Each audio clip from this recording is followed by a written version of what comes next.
Halo teman-teman penikmat horor, terima kasih sudah mampir ke channel ini. Sebelum kita memulai cerita ini, Mimin mau kasih tahu bahwa cerita ini berdasarkan kisah legenda di masyarakat yang diangkat menjadi sebuah film horor di Indonesia dengan judul Lampor. Oke, kita lanjut ke inti ceritanya. Lampor, kisah nyata yang menggetarkan sanubari di tengah hiruk-pikuk kehidupan modern di relung-relung tersembunyi tanah Jawa. Masih bersemayamlah kisah-kisah kuno yang berbisik dari generasi ke generasi. Salah satunya adalah Lampor, sebuah nama yang cukup disebut saja sudah sanggup membangkitkan bulu kuduk. Film Lampor, Keranda Terbang, tahun 2019, bukan sekadar cerita fiksi belaka. Ia adalah cerminan dari kisah nyata yang telah menjadi momok menakutkan bagi masyarakat jauh sebelum layar lebar mengenalnya. Bisikan angin dan keranda melayang, awal mula teror Lampor. Bayangkan senja yang merambat perlahan mengubah langit menjadi spektrum jingga dan ungu. Namun bukannya kedamaian yang datang, melainkan sebuah teror sunyi yang merangkak dari kegelapan. Di banyak desa di Jawa Tengah dan Jawa Timur, para tetua akan bergidik jika mendengar kata Lampor. Ini bukan sekadar mitos, melainkan sebuah urban legend yang terukir dalam ingatan kolektif. Sebuah entitas yang tak bisa dijelaskan oleh logika. Lampor digambarkan sebagai keranda terbang, namun bukan sembarang keranda. Ini adalah keranda yang melayang tanpa terlihat penopangnya, tak tersentuh oleh tangan manusia, bergerak secepat embusan angin malam. Kedatangannya selalu diiringi dengan tanda-tanda aneh. Suara gemuruh samar yang datang dari kejauhan, bau amis menyeruak menusuk hidung, atau bahkan bisikan-bisikan tak jelas yang seolah datang dari balik kegelapan. Konon, jika Lampor sudah menampakkan diri atau melewati suatu desa, maka malapetaka tak terhindarkan akan segera menyapa. Ketika dunia gaib menuntut tumbal, asal-usul Lampor diselimuti misteri, namun kepercayaan yang paling kuat menyebutnya sebagai pasukan gaib yang dikirim oleh entitas mistis, seringkali dikaitkan dengan ratu atau penguasa dunia lain. Mereka datang bukan untuk berdamai, melainkan untuk memungut tumbal.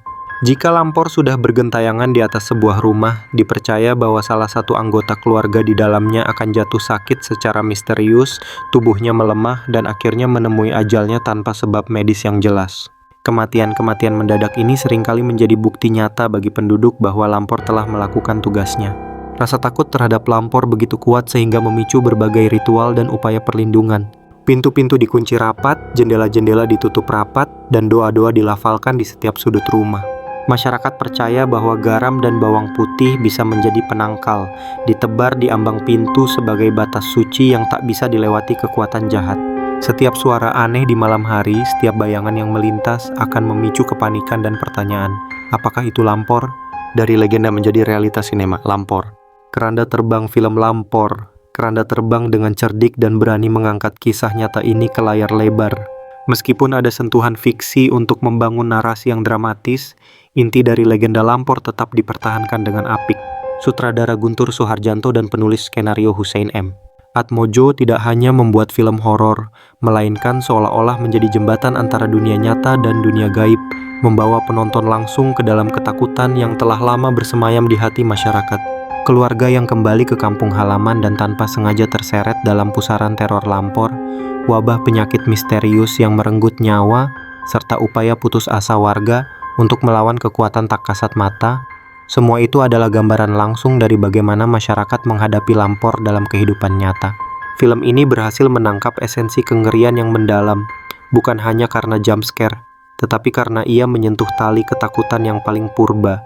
Ketakutan akan sesuatu yang tak terlihat, tak terjelaskan, namun mampu merenggut nyawa orang-orang terkasih.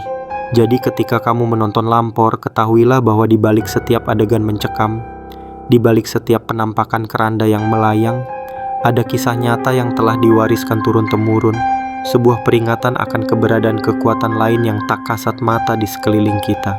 Lampor bukan hanya legenda, ia adalah bagian tak terpisahkan dari kain budaya dan kepercayaan horor Indonesia yang masih menggetarkan sanubari hingga kini. Lampor kisah klasik di balik keranda terbang yang menghantui, fakta, atau hanya sekedar bulan belaka.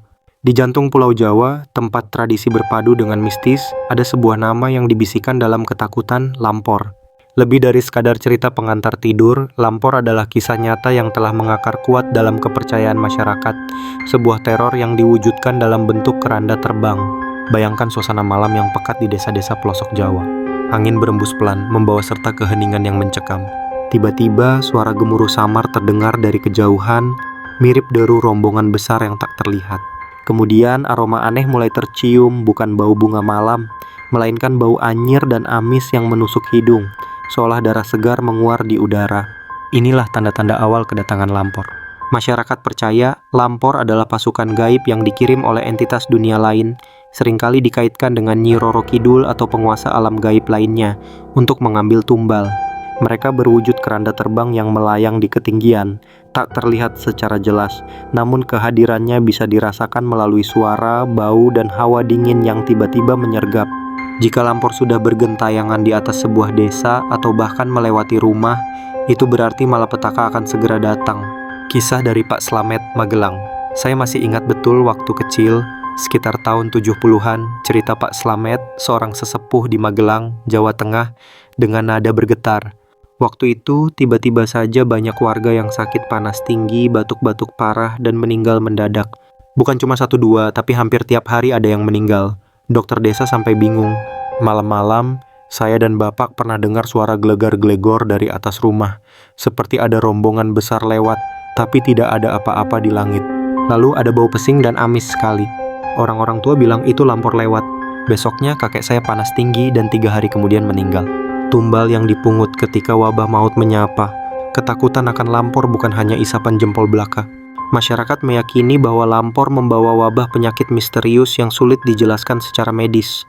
Korban-korban lampor akan menunjukkan gejala aneh, demam tinggi yang tak kunjung turun, kejang-kejang, hingga akhirnya meninggal dunia dalam kondisi mengenaskan. Kematian ini seringkali terjadi secara beruntun, menciptakan kepanikan massal di desa yang dilewati lampor.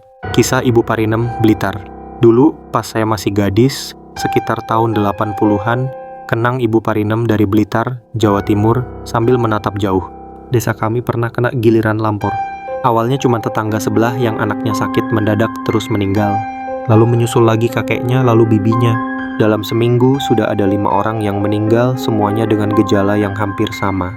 Malam-malam, orang-orang pada ngumpet di dalam rumah, tidak berani keluar. Jendela ditutup rapat, pintu dikunci dari dalam. Bapak saya sampai menebarkan garam dan bawang putih di sekeliling rumah, katanya biar lampor tidak masuk. Pernah suatu malam ada suara seperti gerobak lewat di atas genting rumah, tapi tidak ada apa-apa di luar. Besoknya adik ipar saya langsung sakit parah. Perlindungan dan ritual. Melawan kekuatan tak kasat, mata masyarakat tidak hanya pasrah dengan kedatangan lampor. Berbagai ritual dan upaya perlindungan dilakukan untuk mengusir atau setidaknya meminimalisir dampak buruknya. Selain menutup rapat pintu dan jendela, menyalakan penerangan di setiap sudut rumah, dan berdoa, ada juga kepercayaan tentang penggunaan benda-benda tertentu sebagai penangkal. Kisah Mbah Karto, Purworejo. Mbah Karto, seorang sesepuh di Purworejo, berbagi pengalamannya. Dulu, kalau sudah ada isu lampor, seluruh desa akan melakukan kentongan bersama, dipukul terus-menerus biar lampor tidak berani mendekat. Ada juga yang menaruh lidi aren di setiap sudut rumah. Katanya biar lampor tidak bisa masuk. Saya sendiri pernah melihat dengan mata kepala sendiri bagaimana tetangga saya yang nekat keluar rumah saat isunya lampor sedang gentayangan, besoknya langsung jatuh sakit dan tak lama kemudian meninggal. Sejak itu saya selalu percaya, jangan pernah melawan lampor, cukup berlindung dan berdoa. Lampor di layar lebar, menghidupkan kengerian nyata film Lampor. Keranda terbang dengan cerdas merangkai fragmen-fragmen kisah nyata dan kepercayaan ini menjadi sebuah narasi horor yang mencekam. Penggambaran teror keranda terbang, wabah penyakit yang tak terjelaskan, kepanikan masyarakat, dan upaya putus asa untuk melindungi diri, semua itu adalah cerminan langsung dari bagaimana masyarakat Jawa menghadapi lampor dalam kehidupan nyata. Film ini bukan hanya menjual ketakutan, tetapi juga mengundang penonton untuk merenungkan kekuatan kepercayaan dan misteri yang masih menyelimuti tanah Jawa. Jadi, setiap kali kamu mendengar desiran angin malam atau mencium aroma tak dikenal, ingatlah kisah lampor. Karena di balik mitos yang melayang ada kebenaran yang menggetarkan yang telah dirasakan dan dialami oleh banyak orang. Apakah kamu pernah mendengar cerita serupa tentang lampor dari lingkunganmu sendiri? Atau mungkin pernah merasakan hawa dingin yang tak dapat dijelaskan di malam hari? Jika kalian suka dengan video seperti ini, jangan lupa like, comment, share, dan subscribe channel ini agar kalian tidak ketinggalan konten selanjutnya. Terima kasih.